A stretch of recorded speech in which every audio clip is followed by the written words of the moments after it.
आज हमने next postulates की बात करनी वीपीटी की। तो पास्टुलेट नंबर 5 है कि आपके पास डी ऑर्बिटॉल जो होता है वो इन्वॉल्व होता है हाइब्रिडाइजेशन में। डी ऑर्बिटॉल जो होता है बेटा ये आपके पास हाइब्रिडाइजेशन में इन्वॉल्व होता है, ये याद रखना है।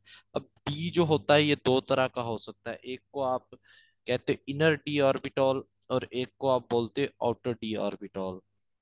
अब इनर जो होता है वो समझ लें कि n-1 डी बी से कह देते हैं, यानी 3D ऑर्बिटल अगर तो इन्वॉल्व हो रहा हो तो उसे इनर बोलते हैं, और अगर आउटर होगा तो उसे कह देंगे ND।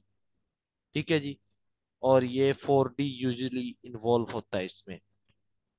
एक और बात याद रख लो, अगर इनर ऑर्बिटल होगा तो जो कम्प्लेक्स होगा वो लो या स्पिन, ये आगे आपको बता देता हूँ चले, कि इनर ऑर्बिटल अगर होगा तो उसमें जो कम्प्लेक्स होगा वो लो स्पिन वाला होगा। अब स्पिन से क्या मुराद है ये भी हम डिस्कस करते हैं। और अगर आउटर ऑर्बिटल इन्वॉल्व होगा बॉन्डिंग में तो आपके पास जो कम्प्लेक्स बनेगा वो हाई स्पिन रखता होगा, उसकी जो स्पिन होगी वो हाई होगी। ठीक है। अब स्पिन से क्या मुराद है अभी हम देखते हैं। पॉइंट नंबर 6 है कि अनपेयर्ड इलेक्ट्रॉन जो होते हैं बेसिकली, अगर एक कम्प्लेक्स के पास अनपेयर्ड इलेक्ट्रॉन्स हो तो वो पैरामैग्नेटिक होता है, याद रखें। पैरामैग्नेटिक होता है। और अनपेयर्ड इलेक्ट्रॉन्स ना हो, नो अनपेयर्ड इलेक्ट्रॉन्स, अगर उसमें अनपेड इलेक्ट्रॉन्स ना हो तो वो डायमैग्नेटिक है। ये दो बातें याद रख लेनी, ठीक है। और हम मैग्नेटिक मोमेंट जो है वो भी डिटरमिन कर सकते हैं, ठीक है। अब एक बात याद रख लो, स्पिन से मुराद होती है कि जितने नंबर ऑफ अनपेड इलेक्ट्रॉन्स होंगे तो उतनी ही उनकी मूवमेंट होगी ज्यादा, ठीक है। क्योंकि पेयर्ड जो होते हैं उनकी स्पिन अपोजिट, लाइक आप पेयर्ड से मुराद ये लेते हैं ना, ये दो इलेक्ट्रॉन है, एक की स्पिन अगर क्लॉकवाइज है तो दूसरे की स्पिन होगी एंटी क्लॉकवाइज, तो एक दूसरे की स्पिन को कैंसिल कर देते हैं। जबकि अनपेड इलेक्ट्रॉन्स होंगे तो उनकी स्पिन भी ज्यादा होगी, इससे मुराद होती मूवमेंट, ठीक है। अब आपको पता है कि मैग्नेटिक मोमेंट एक चीज होती है, उसको म्यू से रिप्रेजेंट करते हैं, और इसका फॉर्मूला होता है n × n+2। मैग्नेटिक मोमेंट हमें बताता है बेसिकली कि जो नंबर ऑफ अनपेयर्ड इलेक्ट्रॉन्स हैं वो कितनी मैग्नेटिक फील्ड प्रोड्यूस करते हैं, ठीक है। कितनी मैग्नेटिक फील्ड वो प्रोड्यूस करते हैं, इसका यूनिट होता है बोहर मैग्नेटॉन। ये भी एमसीक्यूज पूछा गया है। तो 9.24 10⁻⁻24 जॉल पर टेस्ला, टेस्ला मैग्नेटिक फील्ड का यूनिट होता है ये। इसकी वैल्यू होती है बोहर मैग्नेटॉन की, याद रख लें, ठीक है। अब एन यहाँ पे नंबर ऑफ अनपेयर्ड इलेक्ट्रॉन्स हैं, तो ये सारे हमने ना अप्लाई करना है जब, तो आपको पता चल जाएगा। इसका लास्ट पॉइंट है, अगर इनर डी ऑर्बिटल इन्वॉल्व हो तो कम्प्लेक्स स्टेबल होता है। इनर अगर हो यानी 3D इन्वॉल्व हो रहा हो तो कम्प्लेक्स जो होगा वो स्टेबल होगा। अब स्टेबल क्यों होगा, लेस स्टेबल क्यों होगा, ये सारी डिस्कशन हमने करनी है। अगर आउटर ऑर्बिटल इन्वॉल्व होगा तो उसकी हाइब्रिडाइजेशन इसकी होगी D2sp3। अगर आउटर होगा तो वो जो कम्प्लेक्स होगा वो अनस्टेबल होगा, ठीक है जी। अनस्टेबल होगा, याद रख लें। और वो sp3 D2 उसकी हाइब्रिडाइजेशन होगी। ये कुछ बातें याद रखनी है। अब ना यहाँ पे ना एक चीज और मैं आपको बता दूं। एक चीज होती स्ट्रॉन्ग फील्ड लिगेंड और दूसरी होती weak field ligand. Strong field और weak field ligand. Weak field ligand को WFL से रिप्रेजेंट कर रहे हैं। स्ट्रॉन्ग फील्ड लिगेंड से मुराद वो होती है, वो लिगेंड होता है बेटा कि जो इजीली इलेक्ट्रॉन डोनेट कर सकता है, इजीली इलेक्ट्रॉन डोनेट कर सकता हो जो, ठीक है। और वीक फील्ड से मुराद है जो do not donate electron easily, do not donate electron easily, ठीक है, जो आसानी से इलेक्ट्रॉन ना दे। अब एक बात याद रख लो, आसानी से वही चीज इलेक्ट्रॉन देती है जो लेस इलेक्ट्रॉन एक्टिव होती, क्योंकि मोर इलेक्ट्रॉन एक्टिव तो चाहते हैं कि इलेक्ट्रॉन लिया जाए, जैसे मेटल्स हैं लेस इलेक्ट्रॉन एक्टिव हैं तो ये इजीली इलेक्ट्रॉन देते हैं। इनका ऑर्डर होता है। अब स्ट्रॉन्ग फील्ड का मैं, स्ट्रॉन्ग फील्ड में यूजुअली याद रख लें कार्बन और नाइट्रोजन वगैरह जो होते हैं ये इजीली इलेक्ट्रॉन डोनेट कर सकते हैं, क्योंकि इनकी इलेक्ट्रॉन एक्टिविटी जो होती है वो लेस होती है। ये आपने याद रखना है इनकी इलेक्ट्रोनेगेटिविटी क्या होती है, लेस होती है, तो ये इसलिए आसानी से दे सकते हैं। अब इनका ऑर्डर होता है एक, अगर याद कर लें तो बेस्ट है। स्ट्रॉन्ग फील्ड का मैं आपको बताता हूँ, ये ऑर्डर है, ये ऑर्डर ऑफ इंक्रीजिंग में हम ये बात कर रहे हैं कि कौन सबसे अच्छा स्ट्रॉन्ग फील्ड लिगेंड है। ये ग्लाइसिनेट है, ये GLY, और ये NH3 अमोनिया पिरिडीन, पिरिडीन। इसके बाद आ जाता है इथाइलिन डाइअमाइन EN, और फिर आ जाएगा आपके पास डाई पिरिडीन। डाइपिरिडीन के बाद आपके पास आ जाएगा NO3 नेगेटिव, और लास्ट में सायानाइड। देखिए अब कार्बन डोनर आ चुके हैं, तो मैंने वही बात बताई थी कि जो कार्बन होते हैं ये स्ट्रॉन्ग फील्ड में लिखना था, वीक फील्ड में लिख दिया है। चले इसका नाम बदल लें, ये स्ट्रॉन्ग कर लेते हैं और ऊपर वाले को वीक मान लेते हैं, ये वीक है। तो मैंने ये बताया था कि कार्बन और नाइट्रोजन पर जो एटम मुश्तमिल होते हैं या कंपाउंड मुश्तमिल होते हैं वो इजीली इलेक्ट्रॉन डोनेट करते हैं। ठीक है। अब VBT की हम ना एप्लीकेशन की बात करते हैं, आपको तभी समझ आएगी। VBT पॉइंट्स तो हमने बड़े पढ़े हैं। अब स्ट्रॉन्ग फील्ड काम क्या क्या करवाते हैं, वीक फील्ड की भी चले आपको बता दूं तो ऑर्डर ये होता है वीक फील्ड का। आयोडाइड, ये सबसे वीक फील्ड का ऑर्डर है, ये डिक्रीज इंक्रीजिंग में है ये भी। सबसे अच्छा डोनर जो है इसमें भी आयोडीन होता है, और लीस्ट डोनर जो होता है वो वाटर होगा। इसका सारा का सारा ऑर्डर मैं आपको बता देता हूँ। Urea, OH negative and water, ये बेटा वीक फील्ड का लिगेंड ऑर्डर होता है। अब देखो स्ट्रॉन्ग फील्ड और वीक फील्ड करते क्या है, आपको पता है कि ये मेटल है, इसके पास होते हैं ऑर्बिटॉल्स अवेलेबल, और मेटल के पास भी इलेक्ट्रॉन्स होते हैं। और ये लिगेंड जो होते हैं इनके पास भी इलेक्ट्रॉन्स होते हैं। ठीक है। अब मेटल के ऑर्बिटॉल्स हैं, मान लिया एक, दो, ये तीन, ये PX PY PZ वाले हैं, PY और PZ। अब लिगेंड के भी ऑर्बिटॉल होंगे, उसके पास भी, लिगेंड के पास लोन पेयर ऑफ इलेक्ट्रॉन्स है। अब लिगेंड जब इसको अप्रोच करेगा तो इसके और लिगेंड के इलेक्ट्रॉन्स के दरमियान रिपल्शन होती है, क्या होगी जी, रिपल्शन होगी। यानी लिगेंड जब अप्रोच करेगा इधर भी, इसके इस ऑर्बिटॉल पे भी, इस पर भी, तो बेटा ये इसको रिपेल करेगा, और रिपल्शन होने की वजह से ये इलेक्ट्रॉन जंप करके इधर आ जाएगा, और इसी तरह ये इलेक्ट्रॉन जंप करके इधर आ जाएगा, तो ये ऐसे पेयरिंग हो जाएगी।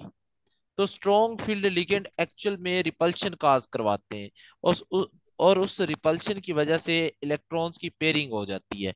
और आपको पता है जब इलेक्ट्रॉन पेयर हो जाएं तो स्टेबिलिटी बढ़ जाती है। इलेक्ट्रॉन जब पेयर हो जाते हैं तो वो फुल्ली फिल्ड होने की कोशिश करते हैं, फुल्ली फिल्ड होने की कोशिश करते हैं, तो वो स्टेबल ज्यादा होते हैं। ठीक है। तो ये एक बात याद रख लेनी है, स्ट्रॉन्ग फील्ड लिगेंड पेयरिंग करवाता है। पेयरिंग क्यों करवाता है, क्योंकि रिपल्शन होती है जिसकी वजह से स्टेबिलिटी बढ़ जाती है। और इस तरह का जो कॉम्प्लेक्स होता है उसमें डी इनर वाला इन्वॉल्व होता है और वो स्टेबल होता है। तो ये सारी बातें अभी आपको शायद ये समझ आ रही हो। अब एग्जांपल्स देखते हैं या एप्लीकेशंस देखते हैं इसकी, तब आपको फर्दर क्लियर हो जाएगा ये कॉन्सेप्ट। NiCl4 की पावर -2। ठीक है। अब सबसे पहले बेटा आपने कोऑर्डिनेशन नंबर और ऑक्सीडेशन स्टेट कैलकुलेट करनी होती, प्रॉपर्टीज हम इस पूरे कॉम्प्लेक्स की ना जान लेते हैं। इसका कोऑर्डिनेशन नंबर है जी, आपको फॉर्मूला मैंने बताया हुआ है। कोऑर्डिनेशन नंबर वैसे ये नंबर ऑफ लोन पे डोनेटेड है, तो ये चार लगे हुए हैं, तो एक क्लोरीन एक डोनेट करता है तो चार चार करेंगे, तो कोऑर्डिनेशन नंबर 4 हो जाएगा इसका। ठीक है, पहली प्रॉपर्टी। दूसरी, इसकी ऑक्सीडेशन स्टेट या ऑक्सीडेशन नंबर। तो बेटा ये निकल की फाइंड करनी होती है, तो X-4 क्लोराइड के ऊपर एक के ऊपर -1 चार्ज होता है, तो चार के ऊपर -4 हो जाएगा, तो ये -2 के इक्वल है, तो इसकी ऑक्सीडेशन स्टेट हो जाएगी +2। ये सेकंड प्रॉपर्टी हमने देख ली। इसके बाद थर्ड प्रॉपर्टी देखते हैं इसकी, hybridisation. One of the most important MCQs is hybridisation, ये इसमें से पूछते हैं MCQs। अब ये आपको आने चाहिए। देखें, अब इसने दो इलेक्ट्रॉन लूज किए हुए निकल ने, तो इट मींस निकल Ni2 पॉजिटिव की फॉर्म में है। निकल Ni2 पॉजिटिव की फॉर्म में, तो इसकी इलेक्ट्रॉनिक कन्फिग्रेशन कैसे होगी फिर। तो बेटा जी इसकी इलेक्ट्रॉनिक कन्फिग्रेशन ये होगी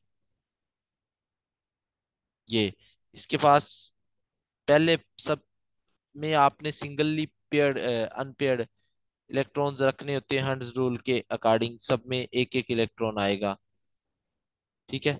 इसके लास्ट शेल में 3d8 होते हैं इलेक्ट्रॉन, तो अनपेयर्ड करके पीछे 5 हो गए, तो 3 और रह गए हैं, तो एक इधर और ऐड करते हैं, एक इधर, 2 7 और एक 8। तो इसके पास अभी दो जो इलेक्ट्रॉन है ये अनपेयर्ड हैं, दो इलेक्ट्रॉन अनपेयर्ड हैं, और इसके पास 4s और 4p भी अवेलेबल है। तीन, 4s एंड 4p, ये तीन भी अवेलेबल हैं। तो अब देखो, अब ये चेक करो, Cl जो है ये स्ट्रॉन्ग फील्ड लिगेंड है या वीक फील्ड लिगेंड है? जी, कोई बताएगा आप में से? Cl is strong field ligand और weak field ligand? Weak field. Weak field ligand है। तो क्या ये पेयरिंग करवाएगा? जी बेटा, क्या ये जो दो अनपेयर्ड इलेक्ट्रॉन है इनकी पेयरिंग करवाएगा ये? नहीं, ये वीक फील्ड है, ये पेयरिंग नहीं करवाएगी। पेयरिंग नहीं करवाएगा, क्योंकि इसमें रिपल्शन इतनी ज्यादा नहीं होती। ठीक हो गया, इसमें इलेक्ट्रॉन डोनेट करने की इतनी कैपेसिटी नहीं होती, तो ये अनपेयर्ड ही रहेंगे, ये अनपेयर्ड ही रहेंगे। तो अब देखो, अनपेयर्ड इलेक्ट्रॉन्स तो नहीं बॉन्ड बनाने में हिस्सा लेंगे, बल्कि एम्प्टी ऑर्बिटॉल हिस्सा लेंगे। तो यहाँ पे क्योंकि लोन पेयर डोनेट होना है, एक क्लोराइड यहाँ पे लोन पेयर डोनेट करेगा, एक क्लोराइड यहाँ पे, चार है ना, एक यहाँ पे और एक यहाँ पे, तो टोटल बेटा जी 4 क्लोराइड थे, वो चारों ने लोन पे डोनेट कर दिया। अब इसमें बॉन्ड फॉर्मेशन में एक एस ने हिस्सा लिया है और तीन पी ने लिया है, तो इसकी हाइब्रिडाइजेशन हो गई है आपके पास sp3। समझ आ गई होगी आपको शायद, sp3 इसकी हाइब्रिडाइजेशन हो गई है। ठीक है। इसके बाद नेक्स्ट हम मैग्नेटिक मोमेंट देख लेते हैं। वो आपको बताया म्यू होता है, mu is equal to n × n+2। तो बेटा जी यहाँ पर n आपके पास नंबर ऑफ अनपेयर्ड इलेक्ट्रॉन दो हैं, तो दो अनपेयर्ड इलेक्ट्रॉन्स होने से आपको पता है ये 2 × 2 + 2, तो इसका मैग्नेटिक मोमेंट निकल कर आ जाएगा 8। तो ये आपके पास मैग्नेटिक मोमेंट निकल कर आ गया है कि इसने इतनी मैग्नेटिक फील्ड प्रोड्यूस करनी है। तो बेटा ये कुछ प्रॉपर्टीज थी जो हम देखते होते हैं। ठीक है। इसके बाद एक चीज स्पिन मल्टीप्लिसिटी भी होती है, वो भी हम स्टडी कर लेंगे। तो ये तो हमारे पास इसकी प्रॉपर्टीज अस्सलाम होगी। वालेकुम सर। वालेकुम अस्सलाम। अस्सलाम वालेकुम। सर, मैं जानना चाह रही थी कि जिस तरह आपने sp3 हमें केमिकल बॉन्डिंग में फॉर्मूला जो है वो हिंट फॉर्मूला बताया था, उससे हम वो लोग यहाँ जो है पे नहीं इजीली लगना। कैलकुलेट कर सकते थे। हाँ जी, वही मैं पूछना चाह रही हूँ कि कोऑर्डिनेशन कंपाउंड्स के लिए ऐसा कोई हिंट है जिससे हम देखते ही बता दें कि हाँ जी इसकी ये हो सकती है कॉन्फ़िगरेशन, है, लेकिन हाइब्रिडाइजेशन। आपको प्रैक्टिस करके पता चलेगा, अभी एंड में बता। Okay okay. बेटा राइट। इसकी सबसे पहले आपने इलेक्ट्रॉनिक कॉन्फ़िगरेशन देखनी होती है। ऑक्सीडेशन और कोऑर्डिनेशन नंबर मैं आपको अभी नहीं बता रहा, वो आप उससे फेमिलियर हैं, उससे इजीली निकाल लेंगे। अब मैं इसकी देखकर हाइब्रिडाइजेशन बता सकता हूँ। इसकी ऑक्टाहेड्रल है। क्यों ऑक्टाहेड्रल है? क्योंकि इसका कोऑर्डिनेशन नंबर 6 है। जैसे सर पिछले एग्जाम्पल में 4 था तो हमने उसको टेट्रा के केस में ले लिया था sp3 में। लेकिन sp3 और D2s जी DsP2 भी हो सकती थी वो जी क्या है वो भी जी। हम देखेंगे, अभी इसको अंडरस्टैंड करें पहले। ये देखें, राइट। इसकी इलेक्ट्रॉनिक कॉन्फ़िगरेशन देखेंगे तो आयरन पे बेटा जी +2 का चार्ज होता है। वैसे तो मुझे पता चल गया कॉम्प्लेक्स क्या है, इसकी स्पिन क्या है, वो सारी देख के पता चल जाती है, ये प्रैक्टिस से होती है। अब आयरन की इलेक्ट्रॉनिक कॉन्फ़िगरेशन होती है 3d6 ऑर्गोन, 3d10 और 3d6 और 4s0।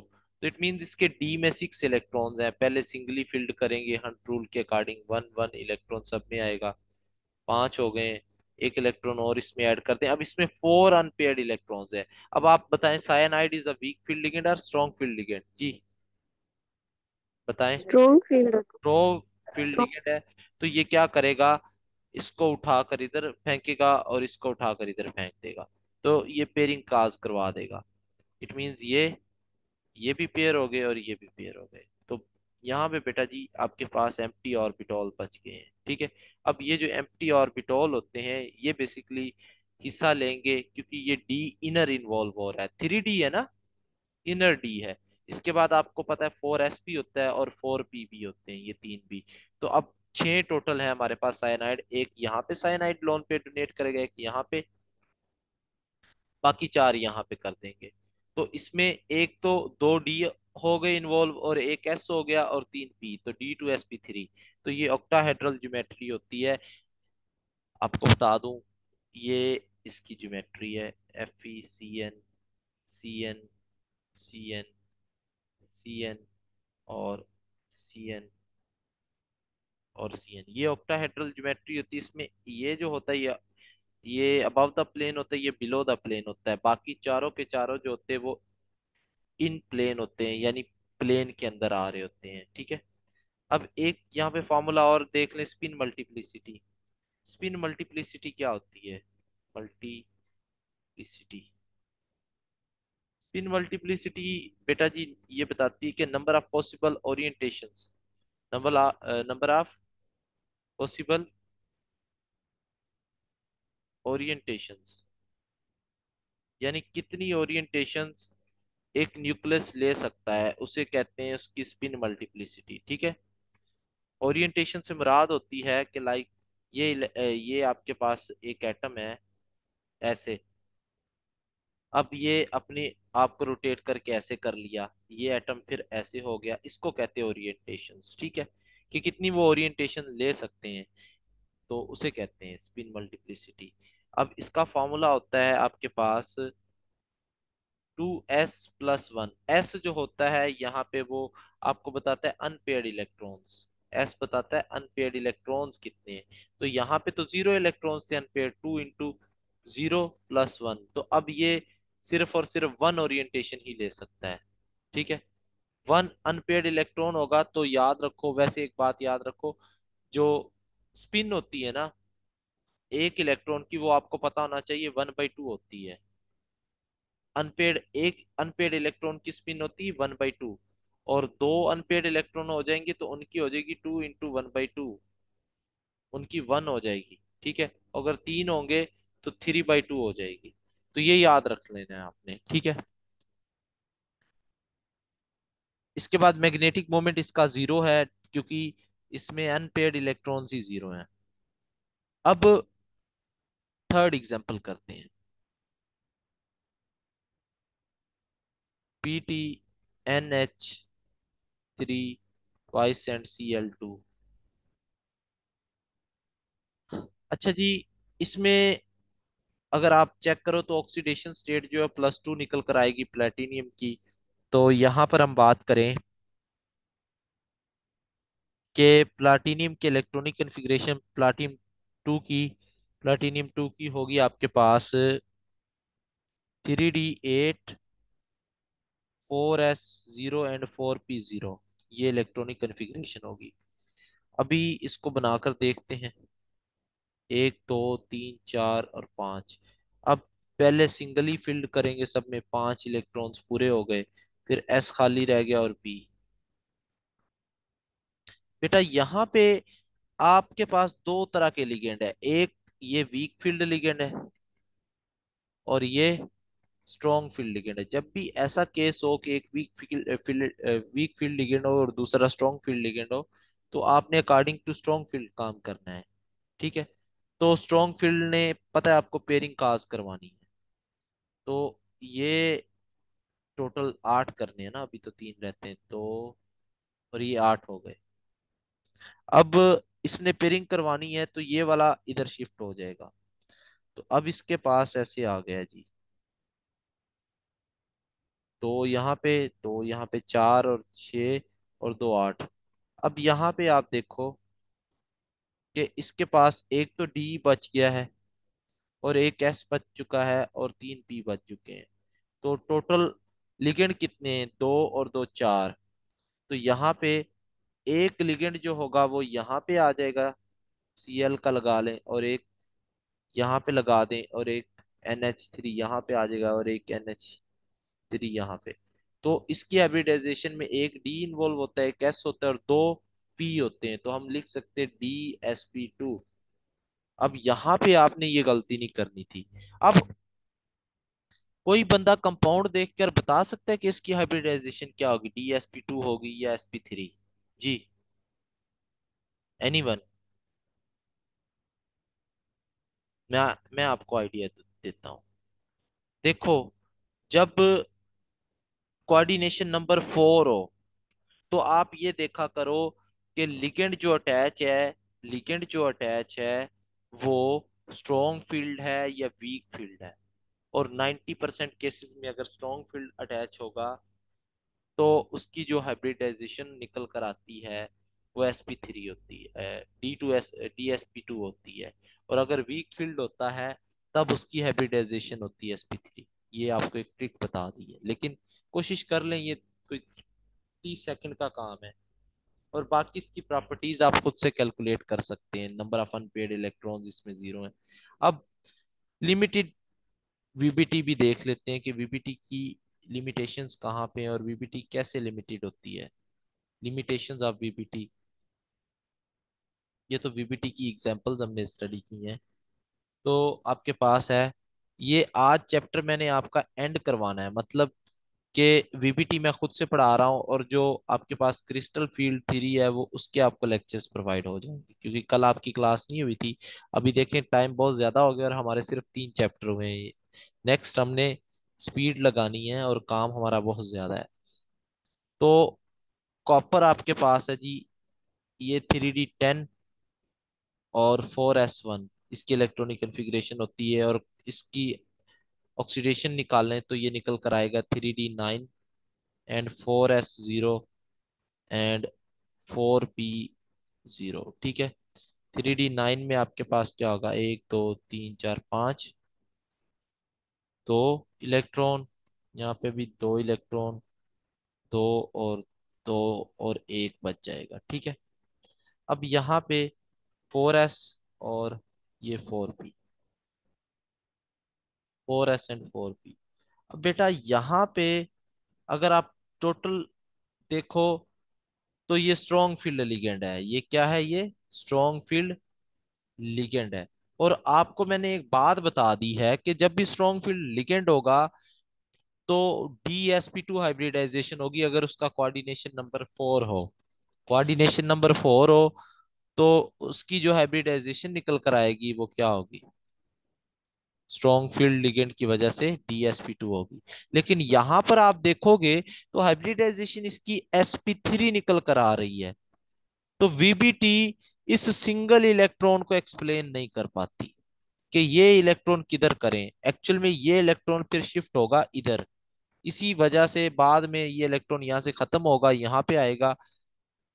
तो ये एक डी इन्वॉल्व होगा, एक एस होगा और 2 पी होंगे, 2 पी और एक एस और एक डी। तो ये बन जाएगी DsP2। तो अब इसकी DsP2 हाइब्रिडाइजेशन बनती है। देख लें, स्ट्रॉन्ग फील्ड जब भी लगा होगा तो 90% चांसेस हैं कि ये ऐसा काम होगा। ठीक है, अब इसके बाद नेक्स्ट एग्जांपल देख लेते हैं कि COCN6 पावर -4। यहाँ पे कोबाल्ट जो है जी, इसकी होती है 27 इलेक्ट्रॉनिक कन्फिग्रेशन। तो यहाँ पे इलेक्ट्रॉन्स आ जाएंगे आपके पास 2 4 5 6 और एक 7। 7 इसके डी में होते हैं, 3d7 होता है। ठीक है, अब यहाँ पे एक चीज याद रखो कि cyanide is a strong field ligand, तो ये इसको उठाकर इधर भेज देगा और ये इधर आ जाएगा। तो जब ये इधर भेजेगा तो यहाँ पे 2 इलेक्ट्रॉन हो गए, यहाँ पे भी 2 4 और यहाँ पे 6 हो जाएंगे, यहाँ पे एक 7 और ये एक एम्प्टी हो जाएगा। अब यहाँ पे S और यहाँ पे P, ये S और ये P और ये D। अब देखो 6 लगे हुए हैं, यहाँ पर कोऑर्डिनेशन नंबर कितना है, 6 लगा हुआ है। तो यहाँ पे एक ये इन्वॉल्व होगा, एक ये और 3 ये, 3 4 और 5 ऐसा होना चाहिए था, लेकिन है हमारे पास 6। तो VBT इस चीज को भी एक्सप्लेन नहीं करती कि ये सिंगल इलेक्ट्रॉन हो और साथ में एक ऑर्बिटॉल भी खाली हो, तो उसका क्या करें। होना तो ये चाहिए था DsP3 बन जाती, लेकिन हमारे पास तो 6 लिगेंड है, इसके अकॉर्डिंग तो 5 फिल होते हैं। तो फिर क्या होता है, फिर आपके पास एक D ऑर्बिटॉल नेक्स्ट वाला यूज होता है। ये वाला यूज ही नहीं होता, ये पूरा का पूरा यूज ही नहीं होगा। फिर आपकी बनेगी एस पी, और ये डी जो होता है, ये दो इसके ऑर्बिटॉल यूज होंगे, तो ये बन जाएगी sp3d2, क्योंकि तीन पी के ऑर्बिटॉल इन्वॉल्व हो रहे हैं। तो ये बात आपने याद रखनी, sp3d2। और इसमें तीन अनपेड, इसमें एक अनपेड इलेक्ट्रॉन है, तो इसका जो मैग्नेटिक मोमेंट होगा वो होगा n × n+2 का अंडर रूट। तो ये हो जाएगा 1 × 1+2, तो √3 इसका जो आपके पास आ जाएगा, √3 मैग्नेटिक मोमेंट। और ये जो इसमें जो डी ऑर्बिटॉल इन्वॉल्व हो रहा है वो आउटर है, 4d है, आउटर है। तो इट मींस ये जो है, इसकी स्पिन हाई होगी, और ये अनस्टेबल भी होगा। इसके अलावा, हाँ यही बातें इसमें मेनली, अनस्टेबल भी होगा, स्पिन भी हाई होगी, मैग्नेटिक मोमेंट भी हाई होगा, पैरामैग्नेटिक भी होगा। ये सारी प्रॉपर्टीज हैं कॉम्प्लेक्स की। ये लिमिटेशंस थी वीबीटी की। अब आप लोग दोबारा से मीटिंग ज्वाइन करें, फिर हम इसकी एक्सेप्शंस देखते हैं।